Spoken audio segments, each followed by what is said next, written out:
নমস্কার বন্ধুরা, কাদের ভিলেজ কিচেনে সকলকে স্বাগত জানাই। রোজকার মতো আজও রান্নাঘরে চলে এলাম। আজকের রেসিপি বাড়িতে থাকা কিছু উপকরণ দিয়েই আজকে তৈরি করে দেখাবো পাওভাজি পরোটা, যা ছোট থেকে বড় সবাইরই পছন্দ হবে। একদম জিভে জল আনা একটি রেসিপি। এইটা কিন্তু সসের সঙ্গে দারুণ লাগবে। তো চলুন তাহলে শুরু করা যাক। এখানে একটা থালা নিয়ে নিলাম। থালার মধ্যে দিয়ে দেব ময়দা। চাইলে তোমরা এটা আটা ময়দা পাইল করেও করতে পারো, অথবা শুধু ময়দা বা আটাতেও করতে পারো। তো আমি এখানে এক বাটি নিয়ে নিয়েছি ময়দা। এবারে এর মধ্যে কিছু উপকরণ দিয়ে দেব স্বাদ মতো লবণ বা মাপ মতো লবণ। আর এখানে দেব 2 চামচের মতো সাদা তেল। আর দেব এখানে বেকিং পাউডার। তাতে করে রুটিটা কিন্তু বেশ নরমও হবে আর খুব সুন্দর খেতে লাগবে, তাই জন্য বেকিং পাউডার দিয়ে দিলাম। আপনারা চাইলে এখানে বেকিং সোডাও 1 চিমটি মতো দিতে পারেন। সমস্ত উপকরণগুলোকে খুব ভালো করে একটু ময়ম দিয়ে দেব। এতে খুব বেশি ময়ম দেওয়ার দরকার নেই, আমি ওই জন্যই 2 চামচ তেল দিলাম। তো এই তেলটাকে একটু ভালো করে মিশিয়ে নিতে হবে। আর এই টিফিনটা বাচ্চাদের কিন্তু বেশ ভালো লাগবে।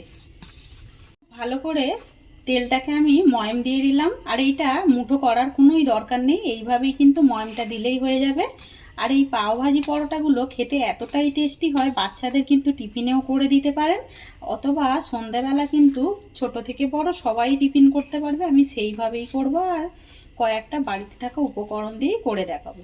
এবার এখানে অল্প অল্প করে জল দেব, দিয়ে যেরকম ঠিক আমরা আটা ময়দা ডো রেডি করি সেইভাবেই এটাকে মেখে নেব। আমি ময়দাটাকে খুব ভালো করে মাখিয়ে নিলাম।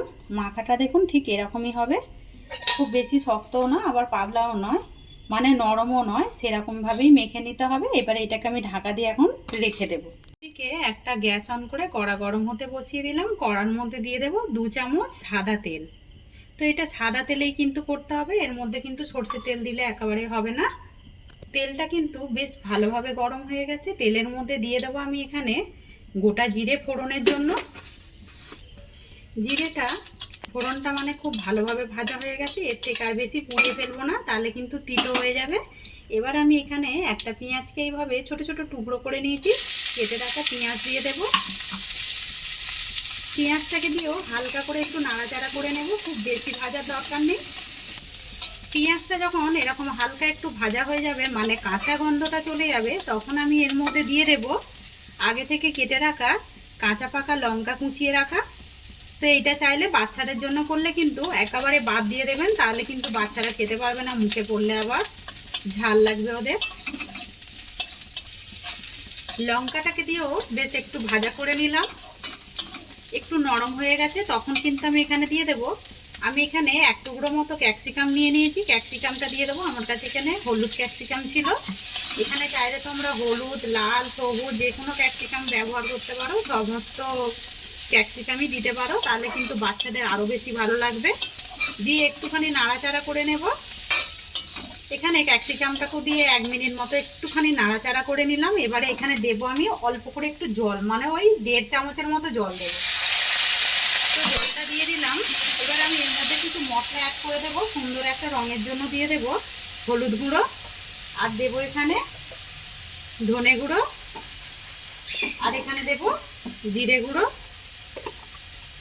দেবো আমি এখানে লঙ্কার গুঁড়ো। তো ঝালটা আমি আগেই বলেছি, বাচ্চাদের জন্য যদি করেন ঝালটা কিন্তু একেবারে বাদ দিয়ে দেবেন। আর আমাদের বাড়ি কেউ বাচ্চা নেই, অনেকটাই বড় হয়ে গেছে, তাই আমি একটু ঝাল দিলাম। দিয়ে মশলাটাকে একটু ভাজা করে নেব। এবার আমি এখানে দিয়ে দেবো, একটু সাইড করে দিলাম, এর মধ্যে দিয়ে দেবো আমি আদা রসুন বাটা। অল্প একটু আদা রসুন বাটা দিয়ে দিলাম, একদম 1/2 চামচের থেকেও কম বলতে পারো, মানে আমার যতটা ঠিক মাপ মতো লাগবে আমি সেই অনুযায়ী দিলাম। মশলা কিন্তু বেশ ভালোভাবে কষানো হয়ে গেছে, সেটা কিন্তু দেখতেই পাচ্ছেন। মশলা যদি কষানো হয় তাতে করে কিন্তু যে কোনো টিফিন রান্না করেন না কেন সেটা কিন্তু খেতে বেশ ভালো লাগে। এবারে এখানে আমি আগে থেকে সেদ্ধ করা 3টে আলু নিয়ে নিয়েছি, এই 3টে আলুকে দিয়ে দেবো, একটু হাত দিয়ে ভেঙে নিয়েছি।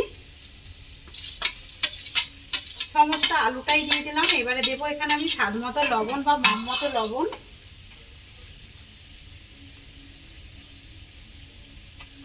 এখানে লবণ দিয়ে দিলাম। দিয়ে এবারে সমস্ত উপকরণগুলোকে খুব ভালো করে মিশিয়ে নিয়ে একটা বলতে পারো পুর রেডি করে নিচ্ছি। একটা কিন্তু একেবারেই রেডি হয়ে এসেছে। এবার আমি এর মধ্যে দিয়ে দেব চাট মশলা। এটা টেস্টটা কিন্তু বেশ দারুণ আসবে। তোমাদের হাতের সামনে যদি পাও ভাজি মশলা থাকে তাও দিয়ে দিতে পারো, আর না হলে তোমাদের হাতের সামনে যদি ম্যাগি মশলা থাকে তাহলে ম্যাগি মশলাও দিয়ে দেবে, ওতে করে কিন্তু বেশ দারুণ হবে। আর পুরটা দেখতেই পাচ্ছ খুব সুন্দর হয়েছে কিন্তু, আর দারুণ সুন্দর একটা গন্ধও ছেড়েছে।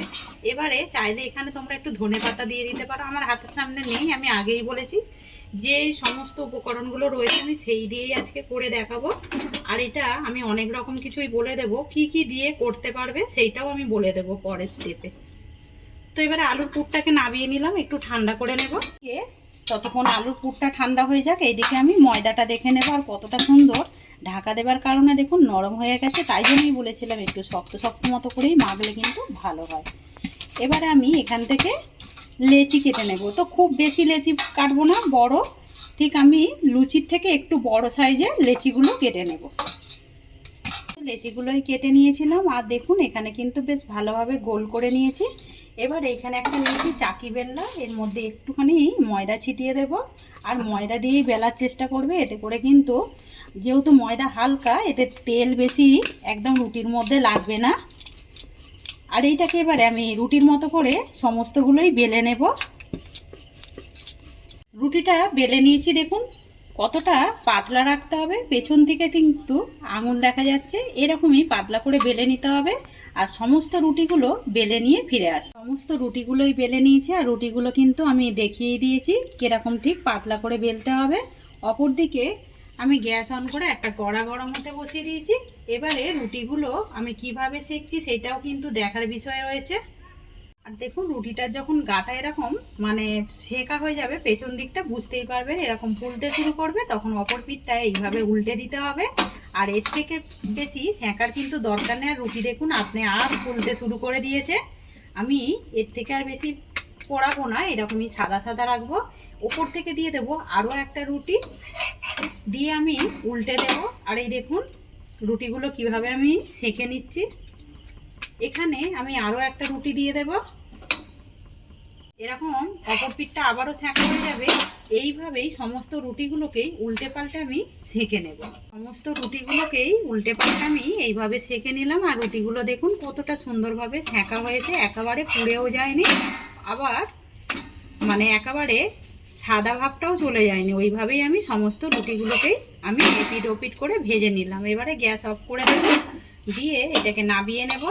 দিকে একটা আমি রুটি নিয়ে নেব, আর রুটি একটা থালার মধ্যে নিয়ে নিলাম।